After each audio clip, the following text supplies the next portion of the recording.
ಗ್ಯಾರಂಟಿಗಳನ್ನು ಕೊಡುವಂತಹ ಸರ್ಕಾರಕ್ಕೆ ಈಗ ಅವೇ ಗ್ಯಾರಂಟಿಗಳು ಭಾರ ಆಗಿವೆಯಂತೆ. ಗ್ಯಾರಂಟಿಯ ಭರವಸೆಯನ್ನ, ಪಂಚ ಗ್ಯಾರಂಟಿಗಳನ್ನ ಕಾಂಗ್ರೆಸ್ನ ಸಿಂಬಲ್ ಆಗಿರ್ತಕ್ಕಂತಹ ಕೈಯ ಸಿಂಬಲ್ನ 5 ಬೆರಳಿಗೆ ಹೋಲಿಕೆ ಮಾಡಿದಂಥವರೇ ಈ 5 ಬೆರಳುಗಳಿಗೆ ಸಮನಾಗಿ 5 ಗ್ಯಾರಂಟಿಗಳು ಅನ್ನುವಂತಹ ಭರವಸೆಯನ್ನು ಕೊಟ್ಟಂಥವರೇ ಗ್ಯಾರಂಟಿ ನಮಗೆ ಬಹಳಷ್ಟು ಭಾರ ಆಗ್ತಾ ಇದೆ, ಹೊರೆ ಆಗ್ತಾ ಇದೆ, ಬರ್ಡನ್ ಆಗ್ತಾ ಇದೆ. ಆ ಬರ್ಡನ್ನ ನಡುವೆಯೂ ನಾವು ನಿಮಗೆ ಗ್ಯಾರಂಟಿಯನ್ನು ಕೊಡ್ತಾ ಇದ್ದೀವಿ. ಯಾಕೆ? ನಿಮ್ಮ ಅಭಿವೃದ್ಧಿಗಾಗಿ, ಅದರ ಜೊತೆಗೆ ರಾಜ್ಯದ ಅಭಿವೃದ್ಧಿಗಾಗಿ ಅನ್ನುವಂಥ ಮಾತುಗಳನ್ನು ಹೇಳ್ತಾ ಇದ್ದಾರೆ. ಪಾಪ ತಾವು ಹೊತ್ತಿರುವಂತಹ ಭಾರವನ್ನು ಜನರ ಮುಂದೆ ಹೇಳಿಕೊಳ್ಳುವಂತಹದ್ದನ್ನು ಶುರು ಮಾಡ್ತಾರೆ. ಇದುವೇ ಇವತ್ತಿನ ಪಂಚಾಯಿತಿಯ ಮೊದಲ ಸುದ್ದಿ. ಗ್ಯಾರಂಟಿ ಬಿಡ್ತೀರಾ? ಸರ್ಕಾರನ, ಜನರ? ಸರ್ಕಾರ ಗ್ಯಾರಂಟಿಯನ್ನು ಬಿಡುತ್ತಾ ಅಥವಾ ಜನರು ಗಿವ್ ಅಪ್ ಮಾಡಬೇಕಾ? ಸರ್ಕಾರ ನಡೆಸ್ತಾ ಇರುವಂತವರು ಪಂಚ ಗ್ಯಾರಂಟಿಗಳನ್ನು ತಮ್ಮ ಆಡಳಿತದ ಮಾದರಿ, ಕರ್ನಾಟಕ ಮಾದರಿ ಈ ರೀತಿಯಾಗಿ ಡಬಲ್ ಕೋಟ್ನಲ್ಲಿ ಅವರು ಹೇಳ್ತಾ ಇದ್ರು. ಇದೇ ಮಾದರಿ ಇವರಿಗೆ ಈಗ ಹೊರೆಯೂ ಆಗ್ತಾ ಇದೆ. ಒಳಗೆ ಆಗ್ತಾ ಇರುವಂತಹ ಭಾರ ಹೊರಗಡೆ ತೋರಿಸ್ಕೊಳ್ಳುವಷ್ಟು ಭಾರ ಆಗ್ತಾ ಇದೆ. ಒಳಗಿನ ಹೊರೆಯನ್ನ ಹೊರಗಡೆಯೂ ಕೂಡ ಹೇಳ್ಕೊಳ್ತಾ ಇದ್ದಾರೆ. ನಿಮ್ಮ ಸಲುವಾಗಿ ನಾವು ಈ ಹೊರೆಯನ್ನು ಹೊತ್ಕೊಂಡಿದ್ದೀವಿ ಅಂತ ಹೇಳ್ತಾ ಇದ್ದಾರೆ. ಜನರ ಸಲುವಾಗಿ ಇವರು ಹೊರೆಯನ್ನು ಹೊರಿ ಅಂತೇಳಿ ಜನ ಹೇಳಿರಲಿಲ್ಲ. ನಾವೇ ನಿಮ್ಮ ಈ ಹೊರೆಯನ್ನು ಹೊತ್ಕೊಳ್ತೀವಿ, ಅದರಿಂದ ನೀವು ಸಲೀಸಾಗಿರಬೇಕು, ರಾಜ್ಯದ ಜನ ಆರಾಮಾಗಿರಬೇಕು. ಇದು ಗ್ಯಾರಂಟಿಯನ್ನು ಕೊಟ್ಟಾಗ ಕಾಂಗ್ರೆಸ್ ನಾಯಕರುಗಳು ಆಡ್ತಾ ಇದ್ದಂತಹ ಮಾತಿನ ಶೈಲಿ. ನಮಗೆ ಬರ್ಡನ್ ಆಗ್ತಾ ಇದ್ರು, ನಾವು ನಿಮ್ಗೆ ಇದನ್ನು ಕೊಡ್ತೀವಿ ಅನ್ನುವಂಥ ಮಾತನ್ನು ಹೇಳಿದಾಗ ಜನಕ್ಕೆ ಅಯ್ಯೋ ನಮ್ಮ ಪರವಾಗಿ ಎಷ್ಟಪ್ಪ ಇವರು ಕಷ್ಟಪಡ್ತಿದ್ದಾರೆ ಅಂತೇಳಿ ಅನ್ನಿಸ್ಬೋದು. ಆದರೆ ವಾಸ್ತವವಾಗಿ ಇವರೇ ಹೇಳಿದ್ದಲ್ವಾ ನಾವು ಗ್ಯಾರಂಟಿನ ಹೊತ್ಕೊಳ್ತೀವಿ ಅಂತ. ಇದರ ನಡುವೆ ಒಂದು ಚಿಂತನೆಯೂ ಕೂಡ ಆಗ್ತಾ ಇದೆ. ಅದೇನೆಂದರೆ, ಪ್ರಧಾನಿ ನರೇಂದ್ರ ಮೋದಿ ಅವರು ಹಿಂದೆ LPG ಸಿಲಿಂಡರ್ಗಳಿಗೆ ಸಂಬಂಧಪಟ್ಟಂತೆ ಗಿವ್ ಅಪ್ ಅನ್ನುವಂಥ ಒಂದು ಅಭಿಯಾನವನ್ನು ಮಾಡಿದರು. ನೀವಾಗಿ ಸ್ವಯಂ ಪ್ರೇರಿತರಾಗಿ ಸಬ್ಸಿಡಿ ಬೇಕಿಲ್ಲದವರು ಸಬ್ಸಿಡಿ ಬೇಡ ಅಂತೇಳಿ ಗಿವ್ ಅಪ್ ಮಾಡಿ ಅಂತೇಳಿ ಅದು ದೇಶದ ಉದ್ದಗಲಕ್ಕೂ ಕೂಡ ಬಹಳ ದೊಡ್ಡ ಮಟ್ಟದಲ್ಲಿ ಕೆಲಸ ಮಾಡಿತು.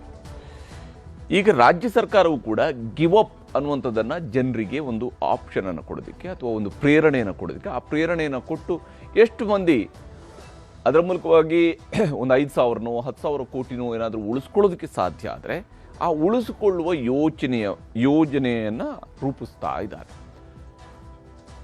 ಈಗ ಗ್ಯಾರಂಟಿಯನ್ನು ಸರ್ಕಾರ ಬಿಡುತ್ತಾ ಅಥವಾ ಜನ ಬಿಡ್ತಾರಾ ಅನ್ನುವಂತಹ ಪ್ರಶ್ನೆಯೂ ಕೂಡ ಇಲ್ಲಿ ಇದೆ. ಅದರ ಬಗ್ಗೆ ಒಂದು ವಿವರವಾದಂತಹ ವರದಿಯನ್ನು ತೋರಿಸ್ತೀನಿ ಇವತ್ತಿನ ಪಂಚಾಯಿತಿಯ ಮೊದಲ ಸುದ್ದಿಯಲ್ಲಿ. ಇನ್ನು ಇವತ್ತಿನ ಪಂಚಾಯಿತಿಯ ಎರಡನೇ ಸುದ್ದಿ, ಒಳ ಮೀಸಲಾತಿಗೆ ಅಂಕಿತ. ಕಾಂಗ್ರೆಸ್ ಸರ್ಕಾರ ನಿಜಕ್ಕೂ ಯಾವುದಾದ್ರೂ ಒಂದು, ನಾವು ಮಾಸ್ಟರ್ ಸ್ಟ್ರೋಕ್ ಅಂತ ಹೇಳುವಂಥದ್ದನ್ನು ಬಳಕೆ ಮಾಡ್ತೀವಿ ಅನೇಕ ಸಂದರ್ಭಗಳಲ್ಲಿ. ನಿಜವಾದಂಥ ಮಾಸ್ಟರ್ ಸ್ಟ್ರೋಕ್ ಇದ್ದರೆ ಅದು ಇವತ್ತು ಮಾಡಿರುವಂಥ ಕೆಲಸ. ಯಾಕಂದರೆ ರಾಜ್ಯಪಾಲರ ತಮ್ಮ ಟೇಬಲ್ ಮೇಲೆ ಇಟ್ಕೊಂಡು ಕುಳಿತಿದ್ದಂತಹ ಫೈಲನ್ನು ಓಪನ್ ಮಾಡಿ ಇವತ್ತು ಸಹಿ ಹಾಕಿದ್ದಾರೆ. ಒಂದೇ ದಿವಸದಲ್ಲಿ ಈ ಕೆಲಸ ಆಗಿದೆ.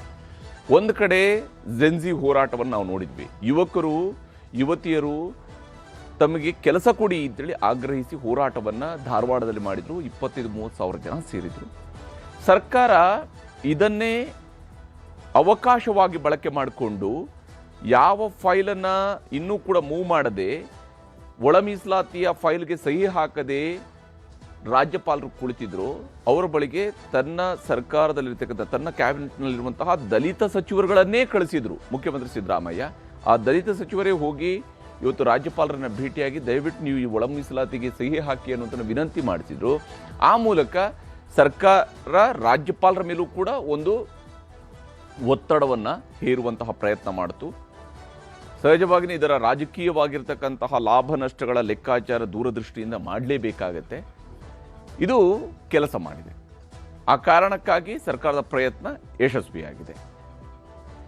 ಒಳ ಮೀಸಲಾತಿಗೆ ಅಂಕಿತ ಬಿದ್ದಿದೆ. ಆದರೆ ಇಲ್ಲಿಂದ ಮುಂದೆ ಇರುವಂಥದ್ದು ಇದೆಯಲ್ಲ, ಸರ್ಕಾರಕ್ಕೂ ದೊಡ್ಡ ಸವಾಲಿನ ವಿಚಾರ. ಅದನ್ನು ನಿಮಗೆ ವಿವರಿಸಿ ಇವತ್ತಿನ ಪಂಚಾಯಿತಿಯ ಎರಡನೇ ಸುದ್ದಿಯಲ್ಲಿ. ಈಗ ಮೊದಲ ಸುದ್ದಿ ಕಡೆಗೆ ಹೋಗೋಣ. ಬಹಳ ಮುಖ್ಯವಾಗಿ ಗ್ಯಾರಂಟಿ ಬಿಡ್ತೀರಾ ಅಂತೇಳಿ. ಸರ್ಕಾರ ಗ್ಯಾರಂಟಿ ಯೋಜನೆಯ ಮೂಲಕ ಜನರ ಮನ ಗೆಲ್ಲೋದಕ್ಕೆ ಹೊರಟಿದೆ. ಆದರೆ ಗ್ಯಾರಂಟಿ ಬಲು ಭಾರವೂ ಕೂಡ ಆಗ್ತಾ ಇದೆ ಸರ್ಕಾರಕ್ಕೆ. ಅದು ಒಂದಲ್ಲ ಒಂದು ರೂಪದಲ್ಲಿ ಒಬ್ಬರಲ್ಲ ಒಬ್ಬರ ಮೂಲಕವಾಗಿ ಬರ್ತಾ ಇರುತ್ತೆ. ಉಪಮುಖ್ಯಮಂತ್ರಿಗಳಿಗೆ ಗ್ಯಾರಂಟಿ ವಿಚಾರದಲ್ಲಿ ವಿಶ್ವಾಸವೂ ಇದೆ, ಅಭಿಮಾನವೂ ಇದೆ. ಹಾಗೆಯೇ ಅದರ ಭಾರವನ್ನೂ ಕೂಡ ಅವರು ಜನರ ಮುಂದೆ ಹೇಳ್ತಾ ಇದ್ದಾರೆ. ರವಿನ ವರದಿ ನಿಮ್ಗೆ ತೋರಿಸ್ತೀನಿ. ಏನಾದ್ರು ಈ 5 ಗ್ಯಾರಂಟಿ ನಾವು ಸಾಧ್ಯ ಮಾಡಿಲ್ಲ ಅಂದ್ರೆ ಮುಂದಕ್ಕೆ ಬಂದು ಓಟ್ ಕೇಳಲಿಲ್ಲ.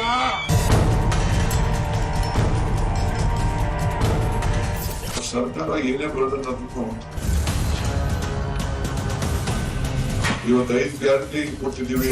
100 ಎಕರೆ ಜಮೀನು ಇರೋರು ಕೂಡ ನಮ್ ಕೊಡಿ ಅನ್ನೋ ತರ ಆಗ್ಬಿಟ್ಟಿದೆ. ಕಾರ್ಯಕ್ರಮ ತಂದಾಗ ಅದು ಹೊರೆದು ಆಗುತ್ತೆ, ಇಲ್ಲದ್ರಲ್ಲಿ ಸಹಾಯ ಆಗುತ್ತೆ. ಈಗ ಶ್ರೀಮಂತರಿಗೂ ಹೋಗ್ತಾ ಇದೆ, ಬಡವ್ರಿಗೂ ಹೋಗ್ತಾ ಇದೆ. ಬಡವ್ರಿಗೆ ಕೊಡಿ, ಶ್ರೀಮಂತರಿಗೆ ಯಾಕೆ? ಪೂರ್ತಿ ಕ್ಯಾನ್ಸಲ್ ಮಾಡಬೇಕು, ಇಲ್ಲ ಎಲ್ರಿಗೂ ಸಿಗೋ ಥರ ಸೌಲಭ್ಯ ನೋಡ್ಕೋಬೇಕು. ಆಡಳಿತದ ಬಿಗಿ ನಿಲುವಿದ್ದಿದ್ರೆ ಈ ಕಾರ್ಯಕ್ರಮಗಳನ್ನು ಕೊಟ್ಟು ಸಹ ಒಳ್ಳೆಯ ಕಾರ್ಯಕ್ರಮಗಳನ್ನು ಅಭಿವೃದ್ಧಿಯನ್ನು ಮಾಡಲಿಕ್ಕೆ ಅವಕಾಶಗಳಿದೆ. ಸ್ಥಿತಿವಂತರೇ, ಉಳ್ಳವರೇ ಗ್ಯಾರಂಟಿ ಬಿಟ್ಬಿಡಿ. ಗ್ಯಾರಂಟಿ ಸರಕಾರಕ್ಕೆ ಗ್ಯಾರಂಟಿಗಳೇ ಹೊರೆಯಾಯ್ತ. ಗ್ಯಾರಂಟಿ ಗ್ಯಾರಂಟಿ ಗ್ಯಾರಂಟಿ ಇದೊಂದೇ ಮಾತು ಕಾಂಗ್ರೆಸ್ ನಾಯಕರ ಬಾಯಿಂದ ಕಳೆದ 2.25 ವರ್ಷದಿಂದ ಜೋರಾಗಿ ಕೇಳಿ ಬಂದಿರುವ ಮಾತು. ನಾವು ಜನರಿಗೆ ಗ್ಯಾರಂಟಿ ಕೊಟ್ಟಿದ್ದೇವೆ, ಗ್ಯಾರಂಟಿ ಮೂಲಕ ಜನರ ಬದುಕು ಸುಧಾರಿಸುತ್ತಿದೆ ಅನ್ನೋದ್ರಿಂದ ಹಿಡಿದು ಈ ಗ್ಯಾರಂಟಿಗಳೇ ಕರ್ನಾಟಕದ ಮಾಡೆಲ್ ಅಂತಲೂ ಕಾಂಗ್ರೆಸ್ ನಾಯಕರು ಹೋದಲ್ಲಿ ಬಂದಲ್ಲಿ, ಮೈಕ್ ಸಿಕ್ಕಲ್ಲಿ, ಸಭೆ ಸಮಾರಂಭಗಳಲ್ಲಿ ಗ್ಯಾರಂಟಿಯ ಗುಣಗಾನದಲ್ಲಿ ಮುಳುಗೇಳ್ತಾಗಿದ್ರು. ಆದ್ರೆ ಇಷ್ಟೆಲ್ಲ ಗ್ಯಾರಂಟಿ ಬಗ್ಗೆ ಹೇಳಿಕೊಳ್ಳುವ ನಾಯಕರಿಗೆ ಒಳಗೊಳಗೆ ಈ ಗ್ಯಾರಂಟಿ ಅಂದ್ರೆ ಬಲು ಭಾರ ಎಂಬ ಭಾವನೆ ಬಂದಿರೋದ್ರಲ್ಲಿ ಗೊತ್ತೇನೂ ಇಲ್ಲ.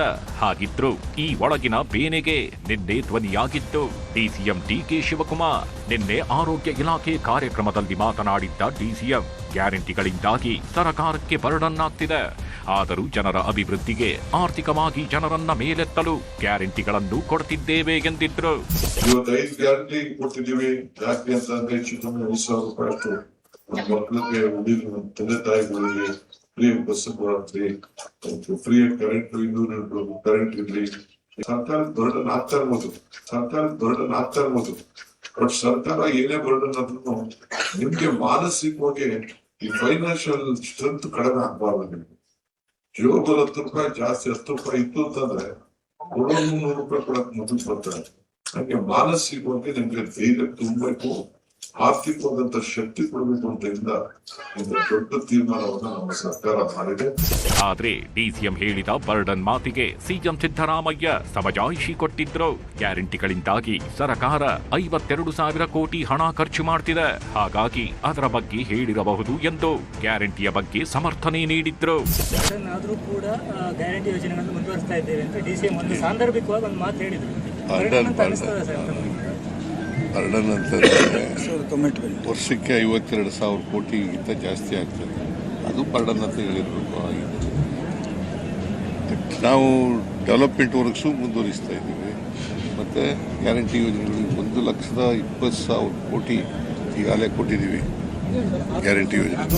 ಇಷ್ಟಕ್ಕೂ 2023ರ ವಿಧಾನಸಭಾ ಚುನಾವಣೆಯಲ್ಲಿ ಕಾಂಗ್ರೆಸ್ ಸರ್ಕಾರ ಅಧಿಕಾರಕ್ಕೆ ಬರಲು ಪಂಚ ಗ್ಯಾರಂಟಿಯ ಭರವಸೆಗಳು ಪ್ರಮುಖ ಕಾರಣವಾಗಿದ್ವು. ಡಿಸಿಎಂ ಡಿಕೆ ಶಿವಕುಮಾರ್ ಕೂಡ ಪಂಚ ಗ್ಯಾರಂಟಿಗಳನ್ನ ಕೈಪಕ್ಷದ 5 ಬೆರಳುಗಳಿಗೆ ಹೋಲಿಸುತ್ತಿದ್ರು. ಕರ್ನಾಟಕದ ನಂತರ ತೆಲಂಗಾಣದಲ್ಲೂ ಕಾಂಗ್ರೆಸ್ ಅದೇ ಗ್ಯಾರಂಟಿಗಳ ಮೊರೆ ಹೋಗಿತ್ತು.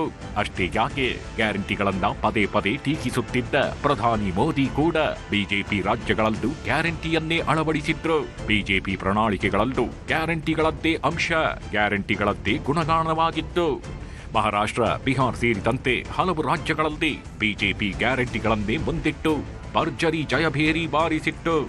ಇದೀಗ ಡಿಸಿಎಂ ಬಾಯಲ್ಲಿ ಗ್ಯಾರಂಟಿಗಳು ಬರ್ಡನ್ ಅಂದಿರೋದು ಪ್ರತಿಪಕ್ಷಗಳಿಗೆ ಅಸ್ತ್ರವಾಗಿದೆ.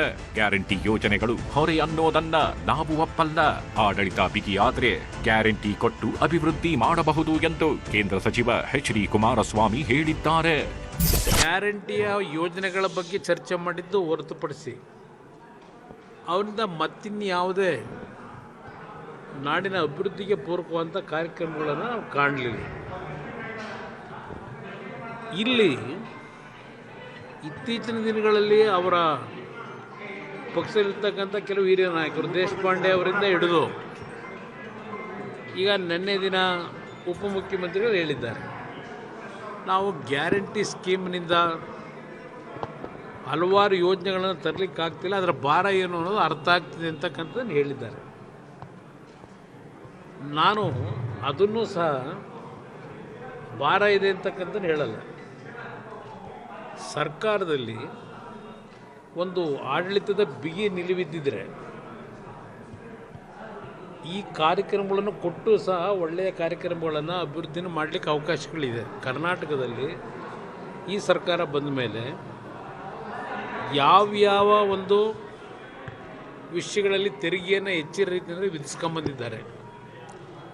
ಸರ್ಕಾರದ ಖಜಾನೆ ತುಂಬಿಸ್ಲಿಕ್ಕೆ ಇದೇ ಜನತೆಯ ಮೇಲೆ ಯಾವ 5 ಗ್ಯಾರಂಟಿಯನ್ನು ಉಪಯೋಗ ಮಾಡ್ತಾ ಇದ್ದಾರೆ ಜನ, ಅದೇ ವರ್ಗದ ಜನರ ಮೇಲೇ ಹಲವಾರು ರೀತಿಯ ತೆರಿಗೆಗಳನ್ನು ಹಾಕಿ ಸರ್ಕಾರ ಮತ್ತೊಂದು ಕಡೆ ದೊಡ್ಡ ಮಟ್ಟದಲ್ಲಿ ಹಣ ಸಂಗ್ರಹ ಮಾಡಿದ್ದಾರೆ. ಪುಣ್ಯಾತ್ಮರು ಕಂಡ್ರು ಎತ್ತೇರಿಗೆ ಕೋಣ ನೀರಿಗೆ, ಎತ್ತೇರಿಗೆ ಕೋಣ ನೀರಿಗೆ.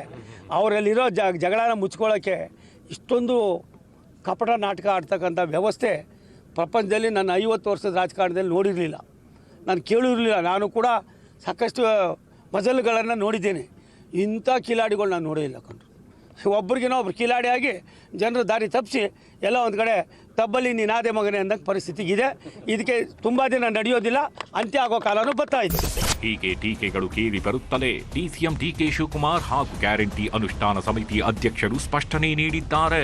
ಗ್ಯಾರಂಟಿಗಳನ್ನ ನಿಲ್ಲಿಸಲ್ಲ, ಪರಿಷ್ಕರಣೆಯೂ ಇಲ್ಲ ಎಂದಿದ್ದಾರೆ. ಹಾಗಿದ್ದರೂ ಸರ್ಕಾರದ ಮಟ್ಟದಲ್ಲಿ ಗ್ಯಾರಂಟಿ ಫಲಾನುಭವಿಗಳ ಪರಿಷ್ಕರಣೆ ನಡೆಯುತ್ತಿದೆ.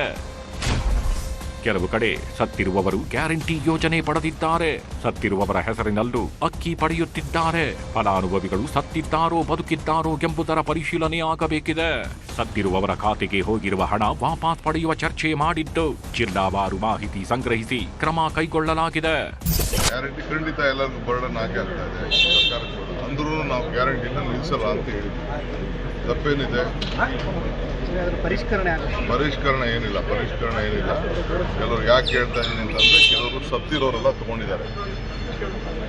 ಸುಮಾರು ಜನ ಕೋಟ್ಯಾಂತರ ರೂಪಾಯಿ ಯಾರು ಸತ್ತಿದ್ದಾರೆ ಅದು ಕಲೆಕ್ಟ್ ಮಾಡ್ಕೊಂಡಿದ್ದಾರೆ. ಈಗಾಗಲೇ ನಾವು ಸರ್ವೆ ಮಾಡಿಸಿದ್ದೇವೆ. ಈ ಕಾರ್ಯಕ್ರಮ ಪ್ರಾರಂಭ ಆಗಿ 2.5 ವರ್ಷ ಆದಂಥ ಸಂದರ್ಭದಲ್ಲಿ DBT ಮೂಲಕ ಅವ್ರಿಗೆ ಅಕೌಂಟ್ ಹೋಗ್ತಾ ಇರೋದ್ರಿಂದ, ಹಣ ಹೋಗ್ತಾ ಇರೋದ್ರಿಂದ, ಅದು ನೇರವಾಗಿ ಅವರು ಸತ್ತಿದ್ದಾರೆ ಇಲ್ಲ ಅನ್ನೋದು ಅಕೌಂಟ್ ಸಿಗದೇ ಇದ್ದರಿಂದ ಇಲ್ಲಿವರೆಗೂ ಹಣ ಹೋಗಿದೆ. ಅದನ್ನು ವಾಪಸ್ ತಗೊಳ್ಳೋದಕ್ಕೂ ಕೂಡ ಚರ್ಚೆ ಮಾಡಿದ್ದೇವೆ.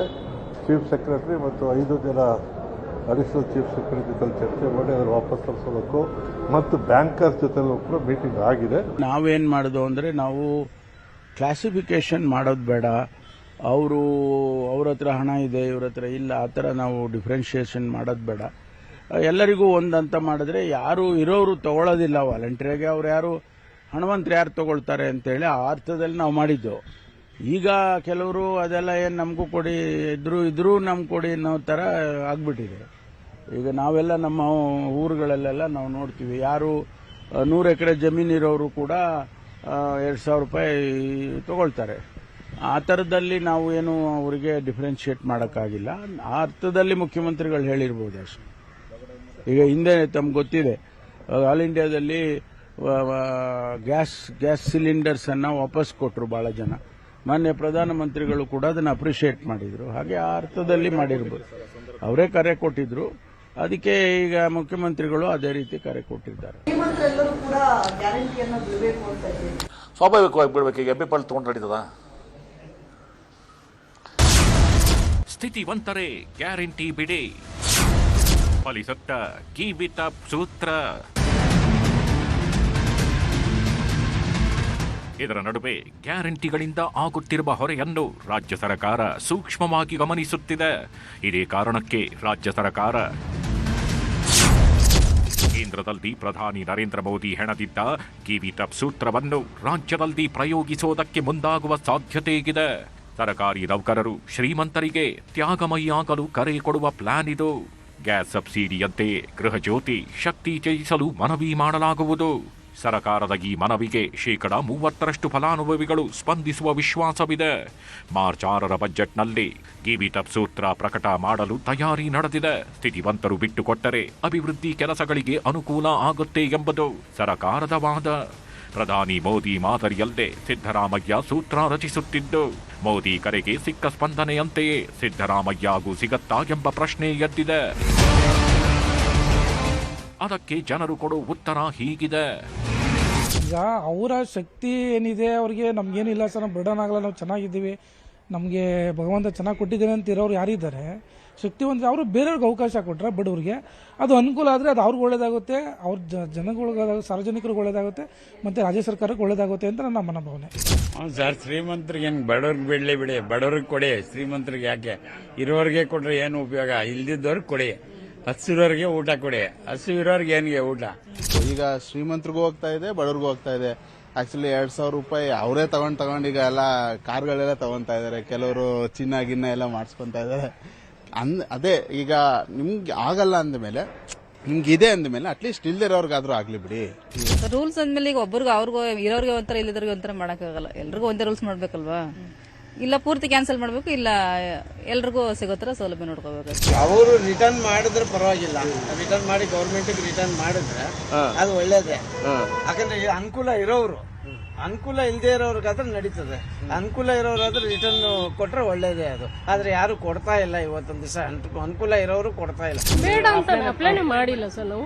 ಓಕೆ, ವಿದ್ಯಾವಂತರು ಓದಿದೀವಿ, ದುಡಿತೀವಿ ಅಂದಾಗ ಯಾಕೆ ಸರ್ಕಾರದ ಅನ್ನ ಸರಿ ಅದನ್ನ ಬಳಸ್ಕೊಳ್ಳೋದು? ಸೊ ಹಾಗಾಗಿ ಬಳಸ್ಕೊಂಡೇ ಇಲ್ಲ ನಾವು.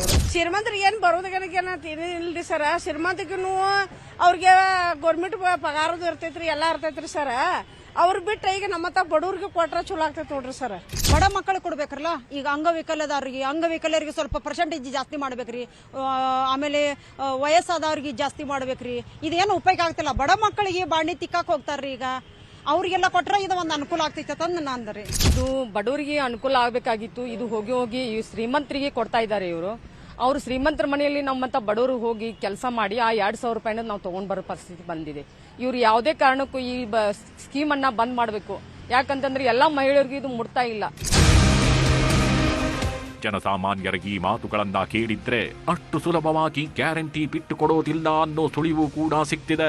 ಒಂದ್ ಕಡೆ ಕೊಟ್ಟ ಮಾತು ಉಳಿಸಿಕೊಳ್ಳಬೇಕು, ಇನ್ನೊಂದ್ ಕಡೆ ಆರ್ಥಿಕ ಹೊರೆ ಆಗದಂತೆ ನಿಭಾಯಿಸಬೇಕು. ಈ ಎಲ್ಲದಕ್ಕೂ ಸಿದ್ದರಾಮಯ್ಯನವರ 17ನೇ ಬಜೆಟ್ನಲ್ಲಿ ಪರಿಹಾರ ಸಿಗತ್ತಾ ಅನ್ನೋದನ್ನು ಕಾದು ನೋಡಬೇಕಿದೆ. Bureau report, news 18.